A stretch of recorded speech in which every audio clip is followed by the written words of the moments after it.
برادران ملت اسلامیہ، السلام علیکم ورحمۃ اللہ تعالیٰ وبرکاتہ۔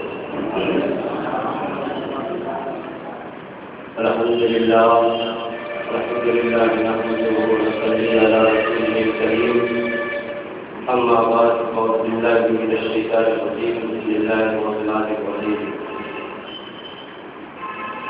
ألا إن أولياء الله لا خوف عليهم ولا هم يحزنون، صدق الله مولانا العظيم وصدق على رسوله النبي الأمين الكريم، ونحن على ذلك من الشاهدين والشاكرين، والحمد لله رب العالمين۔ بارے توحید امت والوں، شب رفاقت کے گھر والوں، اولیاء امت سے محبت کرنے والوں، عقیدت و محبت کے ساتھ جھوم جھوم کر اللہ کے رسول کی بارگاہ میں اپنی درود نشاورتیں اور پڑھنے کا آواز سیدنا و شفیعنا و نبینا و مولانا محمد علیہ السلام علیہ یا رسول اللہ صلی اللہ تعالی علیہ وسلم۔ بے شک اللہ کے دوستوں کو، اللہ کے ولیوں کو نہ کسی کا خوف ہوتا ہے، نہ حزن و ملال ہوتا ہے۔ جس بندے کے اوپر اللہ کی رحمت کی نگاہ پڑ جائے، اللہ تعالیٰ جسے مخصوص علم سے نواز دے، وہ بندہ اللہ کا مخصوص بندہ ہو جاتا ہے۔ یہ مہینہ ماہ سفر ہے، جس کا دوسرا نام ولیوں کا مہینہ ہے، جس کا دوسرا نام ولیوں کا مہینہ ہے۔ اس مہینے میں اللہ کے نیک بندوں کی تذکرے کیے جاتے ہیں، ان کی یادیں منائی جاتی ہیں، ان کی تعریف کی جاتی ہے، ان کے کارنامے کو بیان کیا جاتا ہے۔ اللہ تبارک و تعالیٰ کا یہ فضل اور احسان ہے، یہ نعمت جو ماہ سفر کی، جو اولیاء کاملین بزرگان دین کے نام سے مشہور ہے، یہ نعمت اللہ نے سنیوں کے حصے میں ڈالی، اس لیے کہ وہابی کہ یہاں ولی ہوتا ہی نہیں، وہ ولی مانتے ہی نہیں ہے، اس لیے وہ اولیاء کی تعریف نہیں کرتے۔ ولی کا معنی مددگار ہوتا ہے، ولی کا معنی مددگار ہوتا ہے، کیونکہ ولی ہمارے اور آپ کے مددگار ہوتے ہیں، یہی تو ثابت کرنا ہے کہ مددگار ہوتے ہیں۔ ولی کا معنی ہی مددگار ہے، اگر ولی مدد نہ کرے تو اس کا نام ہی ولی نہیں ہوگا۔ ولی کا معنی ہی مددگار ہے۔ اللہ بھی ولی ہے، کیا اللہ ولی ہے، نبی ولی ہے، اور اللہ کے نیک بندے یہ بھی ولی ہے۔ اللہ ولی کی ذات ہے، اللہ دینے میں کسی کا محتاج نہیں ہے۔ اللہ تعالیٰ جو بندوں کو دیتا ہے وہ کس ذات دیتا ہے، وہ کسی سے ادھار نہیں لیتا، وہ کسی سے مانگتا نہیں۔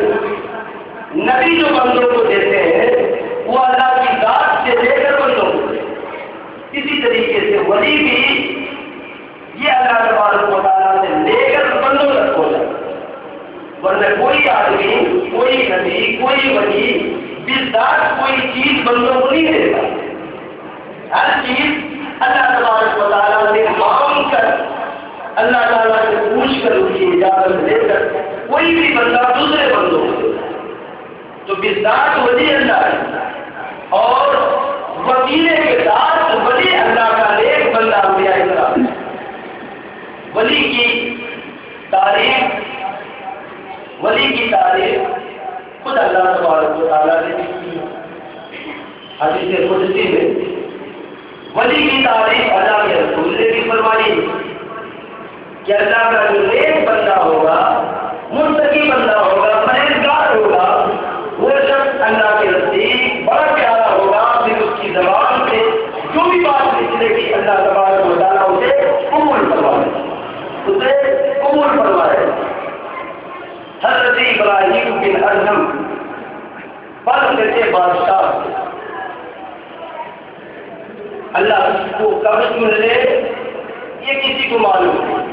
بلکہ کے بادشاہ ابراہیم بن ادھم رحمۃ اللہ علیہ ایک بار اپنے محل سرائے میں سو رہے، رات میں آرام کر رہے، آرام میں غلط پڑ گیا، دیکھا کہ چھت کے اوپر مالی کے اوپر سے کسی کی دھک دھک کی آواز آتی ہے، کسی کے چلنے کی آواز۔ فوراً ابراہیم بن ادھم نے کہا کون ہے جو بادشاہ کے آرام میں غلط ڈالتا ہے؟ رات میں میرے چھت پر کون چلا ہے؟ جب جا کر دیکھا تو دیکھا کہ ایک شخص ہے، بزرگ ہے۔ بادشاہ نے پوچھا کہ یہاں کیوں آئے، رات میں کیا ڈھونڈ رہے؟ اس نے کہا میرا اونٹ گم ہو گیا ہے، ہم تیرے محل کے اوپر کھوجے۔ اس نے کہا اونٹ گم ہو گیا، تیرے محل کے اوپر کھوجے۔ بادشاہ ابراہیم بن ادھم نے کہا ہے اللہ کے بندے، اونٹ گم ہو گیا تو اونٹ کو کہیں جنگل میں کھوجتا، محل کے اوپر اونٹ ملتا ہے۔ اس بزرگ نے کہا کہ اگر محل کے اوپر اونٹ نہیں ملتا ہے تو نرم بستر پر گدے پر محل کے نیچے سو کر اللہ بھی ضرور ملے، کیوں جس اللہ کی تلاش میں ہو وہ محل میں گدے پہ سو کر نہیں ملے گا۔ ابراہیم بن ادھم کے دل پہ یہ بات اثر کر گیا۔ ابھی وہ فکر میں سے کون ہے نہیں ہے، صبح میں دربار لگا، پھر ایک آدمی آیا جو پہچان نہیں تھا لیکن بڑا روح دبا ہو آیا، جیسے آنے کے بعد ادھر ادھر دیکھتا رہا، پریشان بادشاہ کی رعایا بھی کون ہے؟ شاید ابراہیم بن ادھم نے پوچھا کیا بات ہے، کیا ڈھونڈ رہے ہو؟ تو اس بزرگ نے کہا دیکھتا ہوں یہ سرائے کو دیکھتا ہوں، یہ مسافر خانے کو دیکھتا ہوں۔ شاید نے کہا یہ مسافر خانہ ہے، یہ میرا محل ہے، اسے مسافر خانہ کہتے ہو؟ کہا یہ مسافر خانہ ہے۔ کہا کیسے؟ کہا بات یہ اس سے پہلے یہاں کون تھا، اس محل میں کون رہتا تھا؟ کہا میرا باپ، اس سے پہلے میرا دادا، اس سے پہلے میرا پردادا۔ کہا یہ بتاؤ کوئی ہمیشہ رہا ہے؟ ایک آیا ایک گیا، کہ یہ محل نہیں یہ سرائے مسافر خانہ ہے۔ ابراہیم بن ادھم کو بہت اثر کری یہ بات۔ اس کے بعد یہ بزرگ بول کر چلے گئے۔ جب گئے تو اتنی اثر کری کہ تخت کو چھوڑا اور اس بزرگ کے پیچھے ہو گئی، کھوجتے دریا فرات کے کنارے گئے، دیکھا تو بزرگ سے مل گئے۔ اس بزرگ کو کہا آپ کون ہیں؟ کہا میں فضل ہوں، اللہ تبارک و تعالیٰ یہ چاہتا ہے کہ تمہاری دنیا نہیں آخرت سمجھ، اللہ تمہاری آخرت سمجھ۔ حضرت فضل نے نظر فرمائی، ان کے اوپر، ابراہیم بن ادھم کے اوپر، اللہ نے ان کی زندگی سوار دی، وہ کب سے وجہ نگاہ وجہ میں متاثر دیکھی، بدلتی ہزاروں کی تقدیر دیکھی۔ تو اللہ تبارک و تعالیٰ جسے نوازنا چاہتا ہے، اللہ تبارک و تعالیٰ اسے اپنے کسی نیک بندے کے ذریعے اس سے ملا دیتا ہے اور اس کو دلوا دیتا ہے۔ صرف اللہ ہی تبارک و تعالیٰ کی ذات ہے، دینے والی، رحیم ہے، کریم ہے، غفار ہے، ستار ہے، دیالو ہے، صرف اللہ کی ذات ہے۔ لیکن ہم یہ کہتے ہیں کہ قرآن کریم میں خود موجود ہے کہ اللہ تبارک و تعالیٰ کے نیک بندے اللہ کے جسے جو چاہتے ہیں عطا کر دیتے، لیکن عطا کرنے کا مطلب ہم نے شروع میں کہہ دیا ہے۔ اب ہم بات کرتے رہے تو اس سے مراد جس ذات اللہ تعالیٰ کی ذات، عطا کرنا کسی کو دینا، ہم کسی کو دے دیتے یا ہم کو کوئی دے دیتا ہے ذات، تو وہ خود نہیں دینے والا، جس ذات اللہ دیتا ہے وہ سیدھے کیوں آدمی ہمارے کو آپ کو دیتا ہے۔ حضرت عیسیٰ علیہ السلام قرآن کے دلیل، حضرت عیسیٰ علیہ السلام نے فرمایا انی اخلق لکم من الطین، حضرت عیسیٰ نے فرمایا اللہ تبارک و تعالیٰ موت بھی اور حیات بھی دینے والا، اللہ کی ذات موت بھی حیات بھی بخشنے والی ہے۔ لیکن حضرت عیسیٰ نے فرمایا لوگوں سے، حواریوں سے اللہ نے ان کو طاقت دی تھی کہ کسی مردہ چیز کو زندہ کر دے۔ حضرت عیسیٰ نے فرمایا قرآن کریم میں کیا فرمایا کہ میں تمہارے لیے مٹی کے جانور، کوئی مٹی کا جانور بناؤ، میں اسے حیات دے دوں گا، میں اسے زندگی دے دوں گا۔ یہ کوئی کتاب ہے قرآن کریم میں، میں اسے زندگی دے دوں گا۔ معلوم کیا ہوا کہ اللہ تبارک و تعالیٰ کے نیک بندے جسے چاہتے حیات دے دیتے ہیں، جسے چاہتے ہیں موت دے دیتے ہیں۔ حضرت عیسیٰ نے کیا کہا تم بناؤ مٹی کا جانور، ہم اس میں پھول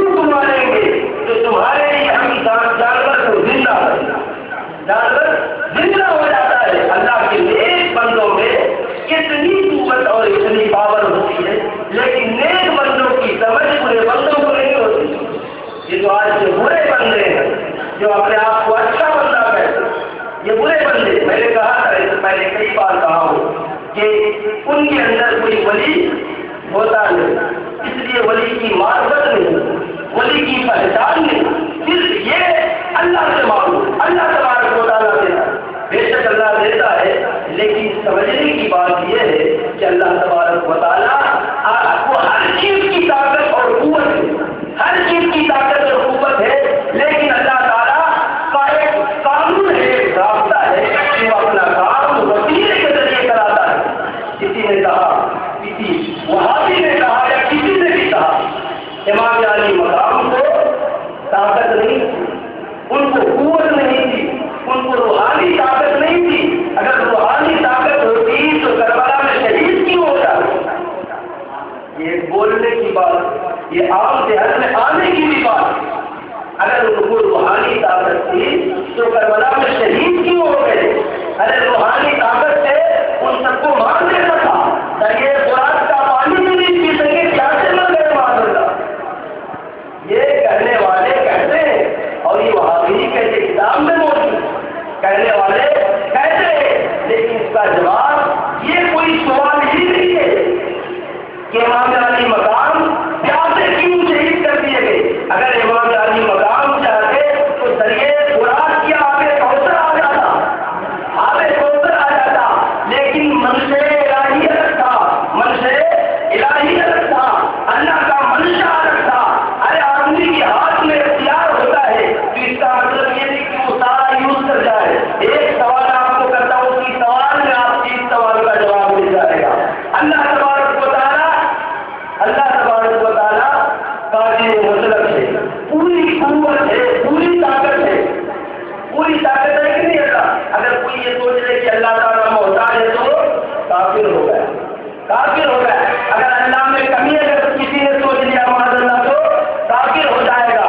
آپ کے اس سوال کا جواب اسی میں ہے کہ یہ بتاؤ اللہ تعالیٰ کو طاقت ہے کہ نہیں؟ طاقت ہے، طاقت ہے۔ کعبے میں 360 بت کتنے دن تک رہے؟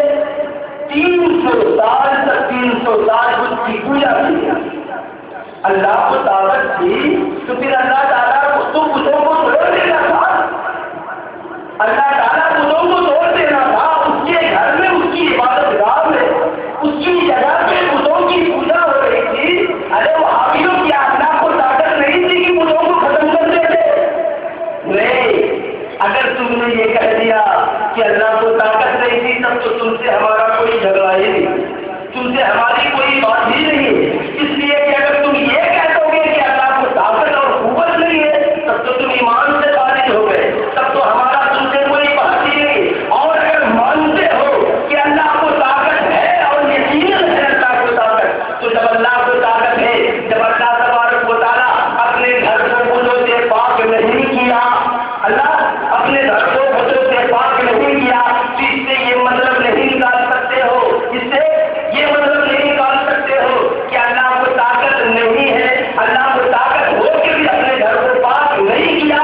تو اسی طریقے سے امام علی مقام کو قوت تھی، طاقت تھی کہ وہ دعا کرتے تو آب کوثر بھی آ جاتا، لیکن مرضی الہی رکھتی کہ شہید کیا جائے، بھاگ وعدہ شہید کیا جائے، لوگ قیامت تک انتظار کرتے رہے۔ اسلام کی بقا کے لیے یہی امام اور اس کا خان وعدہ سب کی یاد کیا جائے، نبی کا نوازا اپنے نوازے ہونے کا فرض ادا کر دے۔ اسی لیے امام علی مقام نے دعا نہیں کی، وہ دعا کرتے تو قیامت آ جاتی، دعا کرتے تو ہونے کوثر آ جاتا۔ اسی طریقے سے کہتے ہیں تم لوگ ولی اللہ سے مدد مانگتے ہو، کیا بولتے ہیں؟ ولی اللہ سے مدد مانگتے ہو، اور مشرکین بھی اپنے بتوں سے مدد مانگتے ہو، مشرکین بھی اپنے بتوں سے مدد مانگتے تھے، تو تم بھی ولی اللہ سے مدد مانگتے ہو، تو تمہارا اور مشرکین کا معاملہ ایک ہو گیا۔ کیا کہتے ہیں؟ وہ بھی مدد مانگتے تھے، تم بھی مدد مانگتے ہو، وہ بت سے مدد مانگتے تھے، تم قبرستان میں جا کے مدد مانگتے۔ یہ بھی ہوتا ہے اعتراض۔ اللہ تبارک و تعالیٰ نے ایک کو طاقت دی، ایک ہوتا ہے ایک کو طاقت دی اور ایک بغیر طاقت۔ مثال کے طور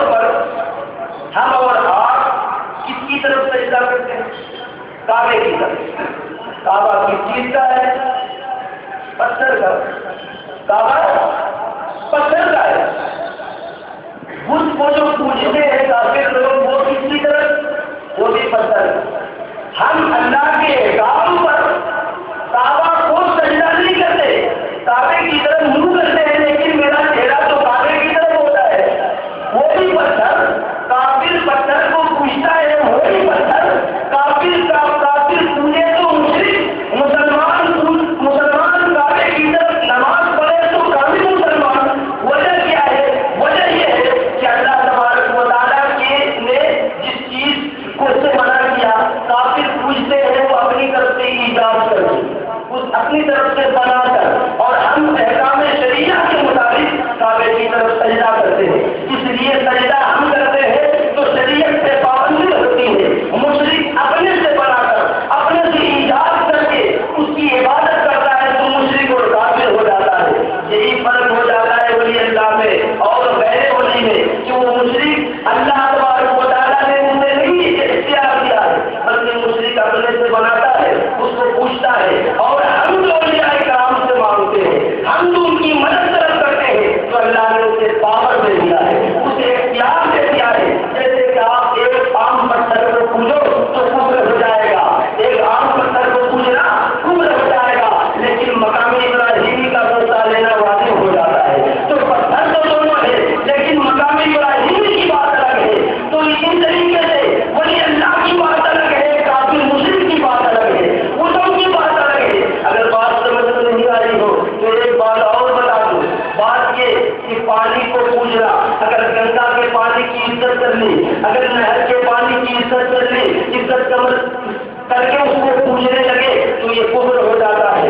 گنگا ندی کے پانی کی عزت کرنا یہ کفر ہو جاتا ہے. کیوں؟ یہ اپنی بناوٹ سے اس کی عزت کر رہے ہیں، ہم اپنی طرف سے اس کی عزت کر رہے ہیں. جیسے تو شرکا مشرکین کرتے ہیں گنگا کے پانی کی عزت، تو اس کی عزت کرنا، گنگا کے پانی کی عزت کرنا، وہ اگر ہم عزت کریں تو ہم کافر ہو جائیں گے. لیکن ایک اور پانی ہے جس کی عزت کرنا واجب ہے، زمزم کا پانی ہے جس کی عزت واجب ہو جاتی ہے، ہمیں ہو کر دیا جاتا ہے. کیوں؟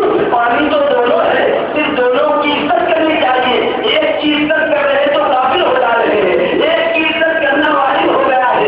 معلوم ہوا کہ ہر شے برابر نہیں ہوتی ہے. یہ پانی کی عزت اپنے سے بنا دی گئی ہے، اس پانی کی عزت اللہ تبارک و تعالیٰ نے قرار دے دی ہے. اسی طریقے سے یہ بتوں کو پوجنا یہ اپنے طرف سے منت بنا لیا ہے، اس لیے مشرک ہو جاتا ہے. اور جو اللہ والوں سے مدد مانگی جاتی ہے وہ اللہ تبارک و تعالیٰ نے انہیں اختیار دے دیا ہے کہ جسے جو چاہے عطا کر دے، جس کو جو چاہے دے دیتے ہیں.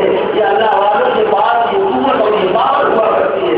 تو لوگوں سمجھنے کی بات یہ ہے، لیکن آدمی سمجھنا نہیں چاہتے، آدمی سمجھتے نہیں ہے کیونکہ کوا اجلا ہوتا ہے ان کے نزدیک، کوا اجلا ہوتا ہے، کوا اجلا ہوتا ہے. اس لیے وہ سمجھتے نہیں، بات سمجھنے کو تیار نہیں ہوتے. نہیں کوئی ولی نہیں ہوتا، کوئی مددگار نہیں ہوتا. اچھا بات ہے. چٹکلا یاد آ گیا کہ حضرت داتا گنج بخش لاہوری کی بارگاہ میں ایک فقیر، ایک بھکاری پکار رہا ہے. کیا کہہ رہا ہے؟ داتا 10 روپے دے دو، داتا 10 روپے دے دو، 10 روپے دے دو کر رہا ہے. داتا گنج بخش علی اجمیری کی بارگاہ میں ادھر سے بدعقیدہ گزر ہوا، بدعقیدے کا وہاں بھی بچپن سے گزر ہوا. وہ کہ جانے شرک کرتا ہے، تم کو دادا کے مرا ہوا آدمی کہیں تم کو پیسے دے گا، شرک کرتا ہے. کہا چلو وہ نہیں دیں گے، چلو ہم دے دیتے ہیں، 10 روپے چلا جائے. وہ آدمی کو 10 روپیہ دے دیا. وہ آدمی کو روا تھا، دلایا بھی تو ایسے آدمی سے جو منکر تھا، جو انکار کرنے والا تھا، اسی سے دلا دیا. تو اپنے دیا تو یہ مشرک نہیں ہوا، وہ اپنے جیب سے 10 روپیہ دیا تو مشرک نہیں ہوا. دادا گنج بخش سے معاملہ آتا تو مشرک ہو جائے. عقل کا پیدل ہے، کیا عقل کے پیدل ہے کہ نہیں؟ بولیے. اللہ کے ولی سے مت مانگو، مدرسہ چلانے کے لیے امیروں کے پاس چندہ لینے کے لیے جاؤ، یہ بھی شرک مانو اس کو بھی. ارے جب ہم اللہ کے نبی، اللہ کے ولی سے، اللہ کے نیک بندوں سے مدد مانگتے ہیں تو شرک ہوتا ہے. پھر تم کو مدرسہ چلانے کے لیے امیروں کے پاس، حاکموں کے پاس، افسروں کے پاس جاتے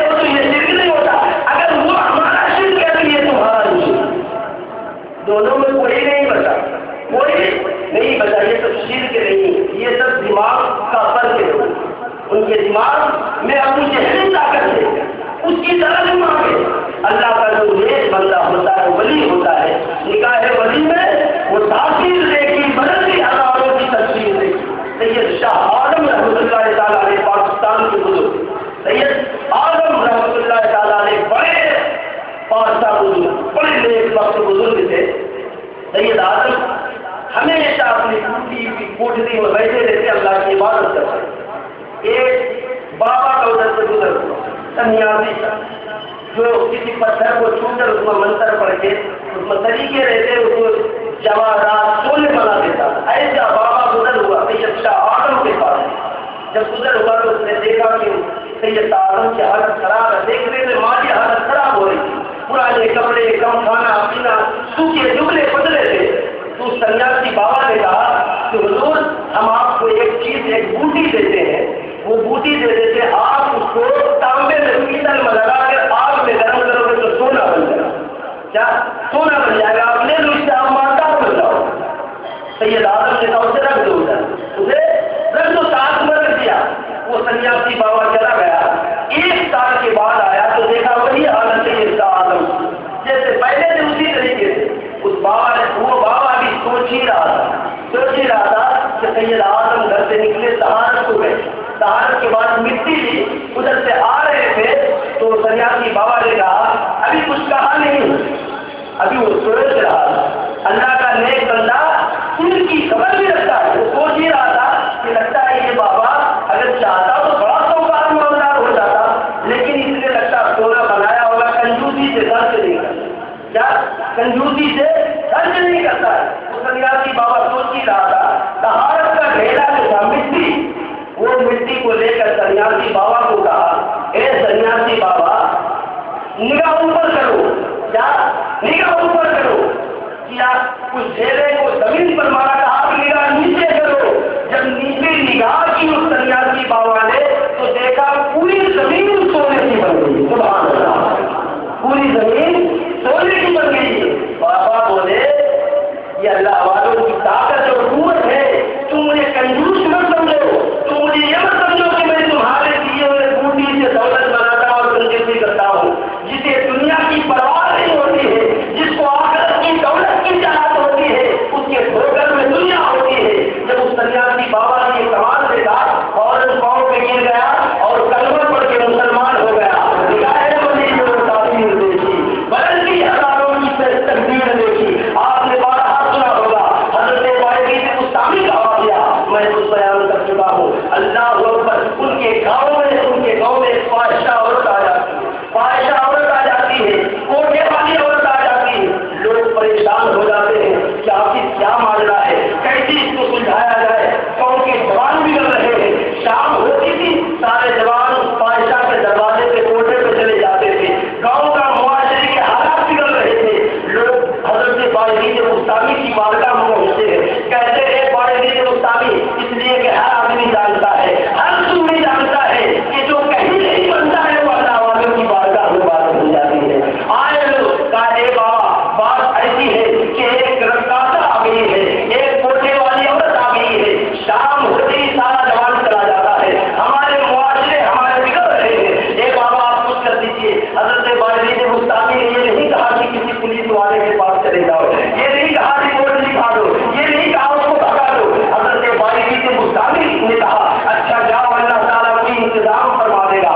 شام ہوتی ہے، باعزید مستعمی اپنی کھٹیا جھولا لے کر آ جاتے ہیں، آ کر اس رقاصہ کے دروازے پہ بیٹھ جاتے ہیں۔ شام ہوتی ہے، جیسے جوان آتا ہے، دیکھتا ہے بابا بیٹھے ہوئے، بھاگ جاتا ہے شرم سے، جو آتا ہے بابا بیٹھے بھاگ جاتا ہے۔ رقاصہ نے اپنی نوکرانی کو کہا کہ دیکھو بات کیا ہے، آج کوئی آتا ہی نہیں ہے، کوئی جوان نہیں آتا ہے، بات کیا ہے۔ جب وہ رقاصہ کی نوکرانی جا کر دروازے پہ دیکھتی ہے تو باعزید مستعمی بیٹھی ہوتی ہے، آ کر کہتی ہے باعزید مستعمی کو، وہ کہتی ہے نوکرانی حضور آپ کا یہاں پہ کیا کام ہے، آپ اللہ کرنے والے ہیں، آپ کسی مسجد میں چلے جاؤ، آپ جنگل میں جا کر اللہ کرو، آپ کی ضرورت یہاں کیا ہے، یہ تو رقاصہ کی کوٹری ہے، یہ تو گناہوں کی لندن ہے اس جگہ پہ۔ حضرت باعزید مستعمی نے کہا میں تمہاری رقاصہ سے ملنا چاہتا ہوں، میں اس سے ملاقات کرنا چاہتا ہوں۔ تو نوجوانی بولی حضور اس سے کیسے ملاقات کریں گے، وہ جو بڑے لمبے قیمت مانگتی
ولیہ کاملہ عابدہ بن گئی، نگاہ ولی میں متاثر دیکھی، بدلتی ہزاروں کی تقدیر دیکھی۔ اللہ کے نیک بندے ہر زمانے میں موجود ہیں، ہر زمانے میں موجود ہوتے ہیں، اور اس سے اللہ تبارک و تعالیٰ دلاتا ہے بندوں کو، عروج دیتا ہے مانگنا، یہ قرآن پاک سے مانگنے کا ثبوت ہے۔ اللہ کے نیک بندے کو کیا پہچانے، جی رہے کون کو کیا جی رہے کون کیا دیکھے کیا نظر آئے، اس کی آنکھوں میں اندھی پن ہے، وہ کسی ولی کو پہچان نہیں سکتے۔ ارے اللہ کی اتنے بڑی ولی ہوتی ہے۔ بغداد کی ایک کاملہ عابدہ ولیدہ کی عورت تھی، بغداد میں ایک ولی کاملہ عورت تھی، عورت کا انتقال ہوا، عورت کا انتقال ہو گیا۔ ایک کفن چور شخص تھا جو کفن چرایا کرتا تھا، اس کے جنازے میں وہ بھی شریک ہوا، وہ کفن چور جنازے میں شریک ہوا تاکہ کفن دیکھ لے، کہاں نہ بنایا جائے وہ بھی دیکھ لے۔ کفن چور بھی جنازے میں شریک ہو کر رات ہوئی تو کفن چرانے کے لیے گیا، اللہ اکبر، رات ہوئی تو کفن چرانے گیا۔ جب کفن چرانے گیا تو جیسے کفن میں ہاتھ لگایا وہ اللہ کی ولیہ اٹھ کر کھڑی ہو گئی، اللہ کی ولیہ کھڑی ہو گئی اور کہنے لگی، اتنا کھڑی نہیں ہوگی، وہ کہنے لگی تعجب کی بات ہے کہ ایک جنتی دوسرے جنتی کا کفن چرا رہا ہے، سبحان اللہ، ایک جنتی دوسرے جنتی کا کفن چرا رہا ہے۔ کفن چور ڈر گیا، کھڑا ہو گیا، کہا یہ کیسے ہو سکتا ہے، آپ جنتی ہیں اس میں تو کوئی شک نہیں، آپ اللہ کی نیک بندی ہیں، لیکن میں تو پوری عمر کفن چرایا ہوں، میں کیسے جنتی ہو جاؤں گا؟ تو اس ولیہ نے کہا کہ اللہ تبارک و تعالیٰ نے مجھ سے وعدہ کیا ہے کہ جو بھی میرے جنازے میں شریک ہوگا وہ جنتی ہو جائے گا، تو چونکہ تم بھی میرے جنازے میں شریک ہوا تھا اس لیے تم جنتی ہے، تو میرے کفن مت چورا۔ تو اللہ کے نیک بندوں کی صحبت ملنے سے جنتی ہو جاتا ہے آدمی۔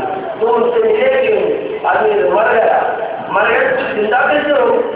مدد معاملہ کفر ہے، شرک ہے۔ تعجب کی بات ہے، تعجب کی بات ہے۔ ایک آخری بات کہہ کر رخصت ہوگا کہ مدد مانگنا، میں نے جو ایک کلیہ بیان کیا کہ مدد اللہ سمجھ کر کوئی بندہ کسی سے نہیں مانگتا، اللہ سمجھ کر کسی سے نہیں مانگتا، غیر اللہ سمجھ کر مدد مانگتا، اللہ کا نیک بندہ وسیلہ سمجھ کر۔ اگر مدد مانگنا شرک ہو تو کم وقتوں 50 وقت کی نماز پڑھو جا کر، اگر مدد مانگنا کفر اور شرک ہوا تو 50 وقت کی نماز پڑھو۔ آپ کہو گے وہ کیسے؟ معراج میں نماز ملی تھی، کتنی ملی تھی؟ 50 ملی تھی، 50 ملی تھی، کس کی مدد سے 5 ہو گئی؟ آدمی نبی مر جاتا ہے، ولی مر جاتا ہے، ارے مر گیا کہ موسیٰ کہاں سے آسمان پر آئے اس رات میں؟ معراج کی رات حضرت موسیٰ کہاں سے آئے؟ حضرت موسیٰ نے آ کر کم کرا دیا۔ اس سے 2 چیزیں ثابت ہوئی حدیث سے، ایک کیا کہ اللہ کا نیک بندہ مرتا نہیں، زندہ رہتا ہے، دوسرا کیا کہ مدد لینا دینا دونوں جائز ہے اور سنت اولیاء ہے، مدد مانگنا بھی جائز ہے، مدد دینا بھی جائز ہے۔ موسیٰ علیہ السلام نے گھوم پکڑ لیا، یا رسول اللہ، کہا کیا بات ہے، بولیے بھائی موسیٰ، کہا 50 وقت کی نماز آپ کی امتی نہیں پڑھ پائے گی، جا کر کم کرا کر آؤ، کیا کم کرا کر آؤ، کم کرا کر آئے، کہا کتنی، کہا 45 40 پر 5 اور کم کراؤ، نہیں پڑھ سکتی، 9 بار بھیجا 5 بج گئی، پھر حضرت موسیٰ کو اور کم کراؤ، کیا اور کم کراؤ، کہا نہیں یار مجھے اللہ سے شرم آتی ہے کہ اس سے کم کیسے کریں، لیکن 50 وقت کی نماز اللہ نے دیا تھا، حضرت موسیٰ کی مدد سے ہمیں 5 وقت بچ گئی، اور اللہ تبارک و تعالیٰ نے فرمایا کہ کیونکہ 50 وقت ہم نے نماز دے دی تھی، موسیٰ کی وجہ سے، تمہارے بار بار آنے کی وجہ سے ہم نے کم نماز تو کم کر دی، لیکن یہ حدیث آپ کی امتی پڑھے گی 5 تو آپ 50 کا پائے گی، 50 کا پائے گی، تو نماز پڑھتے رہنا چاہیے۔ اب جس کو نہیں آتی، بہت آدمی بولتے ہیں ہمارے نماز آتی ہے تو پڑھیں گے کیسے، نماز آتی نہیں تو پڑھیں گے تو ہم بارہا بولتے ہیں، سیکھ لو آپ، کوئی بڑی بات نہیں، کوئی بڑی بات نہیں، اور اگر نہیں بھی آتی ہے تو کم سے کم نقل تو کرو، کبھی کبھی نقل بھی کام آ جاتی، کبھی کبھی نقل بھی کام آ جاتی۔ معلوم ہے اور بولتا ہوں نقل کی، حضرت موسیٰ علیہ السلام کے زمانے میں ایک شخص تھا جو حضرت موسیٰ کی نقل کرتا، فرعون کا آدمی تھا، وہ ہمیشہ جہاں حضرت موسیٰ بیان کرتے تو وہ بھی بازو میں کھڑا ہو جاتا، وہ بھی بیان کرتا، حضرت موسیٰ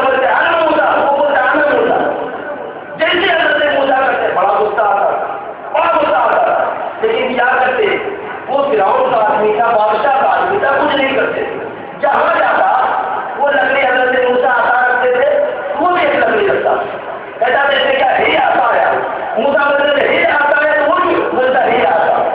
جیسا کپڑا موسیٰ پہنتے تھے ویسے ہی وہ بھی پہنتا تھا، جیسی تعلیم موسیٰ رکھتے وہ بھی رکھتا تھا، ہر کام موسیٰ کی طرح کرتا تھا. آپ کو معلوم ہے نقل کرنے کی وجہ سے اسے کیا فائدہ ہوا؟ اسے کیا فائدہ ہوا کہ پوری فرعون کی قوم کو اللہ نے گھر نکل دیا دریا میں. گھر کی کیا ہے سب ڈوب گئے. جب سب ڈوب گئے تو یہ آدمی جو نقل کرنے والا تھا بچ گیا. یہ آدمی نقل کرنے والا تھا بچ گیا. حضرت موسیٰ نے کہا حقیقت بچ گیا، ابھی آئے حقیقت بچا ہوا. اللہ نے کہا اسے بچا لیا. نہیں اللہ یہ ہماری نقل کرتا تھا، ہمیں غصہ دلاتا تھا، یہ بھی موسیٰ کرتا تھا، یہ کیسے ہو سکتا ہے؟ کہا موسیٰ کسی چیز سے بچا لیا ہے. یہ کس کی نقل کرتا تھا؟ میرے نبی کی نقل کرتا تھا، موسیٰ کی نقل کرتا تھا. ارے تو ایک کافر جب ایک نبی کی نقل کرے تو اللہ اسے دریا میں غرق ہونے سے بچا لے، تو مومن نماز کی نقل کرے تو اللہ جہنم سے بچا لے گا. کبھی کبھی نقل بھی کام آ جاتی ہے، نہیں آتا تو نقل ہی صحیح، لیکن یہ نہیں کہ ہمیشہ نقل ہی کرتے رہیے. سیکھنے کی کوشش کی کوئی بڑی بات نہیں، کوئی بڑی بات نہیں. الحمدللہ کا سورہ سب کو یاد ہے، کل وجہ قریب قریب ہر مسلمان کو یاد رہتا ہے. اب آپ کو کیا یاد کرنا ہے؟ صحیح یاد کرنا ہے، دعائے ابراہیم یاد کرنا ہے، دعائے معصومہ. ایک ہفتہ اگر پڑھ لیں گے، 15 دن، ایک مہینہ، بہت کم ذہن والے کو یاد ہو جائے گا. اللہ کی حقوق سے نہیں چلے گا. نقل سے بھی کام ہوتا ہے لیکن یہ کبھی کبھی، ہمیشہ نقل نہیں کرتے رہیے، آتا ہی نہیں. ایک مہینے میں سیکھ سکتے ہیں. اس لیے نماز سیکھیے، جس کو نہیں آتا ہے جاندار سے سیکھیے، مدرسے والی ہم سے پوچھیے، لیکن سیکھیے. یہ عبادت موت کے وقت تک کرنی ہے. اللہ تبارک و تعالیٰ کی بارگاہ میں دعا ہے قول رسول کریم ان تمام باتوں کے ہمیں اور آپ کو عمل کرنے کی توفیق عطا فرمائے. یا اللہ اپنے نیک بندوں کا سایہ ہم تمامی حضرات پر موت کے وقت تک اور موت کے بعد بھی دراز فرمائے. یا اللہ ان کے فیض سے تمام مسلمانوں کو نوازے. یا اللہ اپنی رسولیت